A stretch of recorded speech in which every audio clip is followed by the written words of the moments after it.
everyone. Welcome. My name is Katherine. I'm the Executive Director here at the LA Law Library, and I really appreciate all of you being here tonight. And especially congratulations, where we celebrate two of the best in our profession, Judge Norma Nella and Katherine. So we're excited that you all have come to join and celebrate with us. These days, we're hearing a lot about weaponization. Weaponization of our media, of our laws, of our courts, of our lawyers, of our churches and universities. And I'm going to add to the list because I think the law library is a place where there's a lot of weaponization, but it's a good kind. And it's been said that because libraries are full of ideas, and ideas have been the most powerful and sometimes the most dangerous of all weapons. The staff here, we see this weaponization happen daily. If a patron comes in here, they're often very overwhelmed with a legal problem. They may be really paralyzed with fear. But our staff, our wonderful staff, is able to help them find a way. So when a patron enters our doors, when they're overwhelmed with a legal problem, with a little help from our staff, they become explorers of a really massive collection that can help them. They are self-advocates with a way, path forward. So I just want to congratulate you all for recognizing the library and the work today and for being here.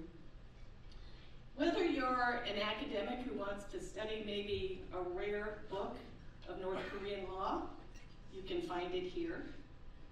Whether you are a small business person who's trying to rebuild after a wildfire, you can find resources here. Whether you're a lawyer trying to find the most recent brief on AI technology, you can find it here. And also, if you're an unhoused senior who needs to find resources for a roof over your head or a hot meal or a bus voucher, our staff will help you and you'll have those resources.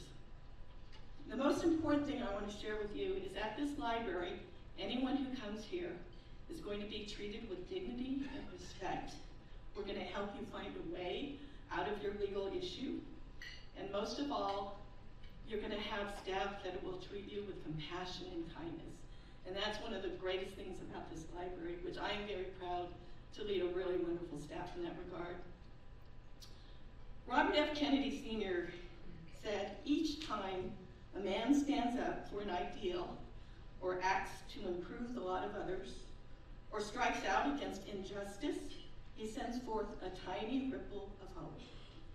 All of you here who have shared your finances to help support us, maybe you spent some time teaching a class, maybe having an appointment with a patron with our Lawyers in the Library program, or Ask a Lawyer. You've led a clinic or taught a class. You have been a part of starting that tiny ripple of hope for somebody. And so yes, we store weapons here. Ideas that can improve the lot of others, that strike out against injustice, that teach us lessons from the past, that have liberated more people than any wars in all of history. It's all here. So as you enjoy this evening and we celebrate our honorees tonight, I would invite you to also explore a bit of history that we have here, which is an ABA traveling exhibit. It's based on a book called Lawyers Without Rights, and it describes the fate of Jewish lawyers after 1933. We were selected to be one of the first stops on the West Coast to show this exhibit, and we're very proud to be able to offer that to you. We also have a sample of our rare books, which is one of the very rare copies of Nazi law books that are in existence. And most of all, we have a book discussion about the book that's at the center of this exhibit. And I'm really honored to present to you Bill Choik, who is here from the ABA, who is the coordinator of this exhibit. He's going to share with you some pretty fascinating facts about how this exhibit came together. Bill?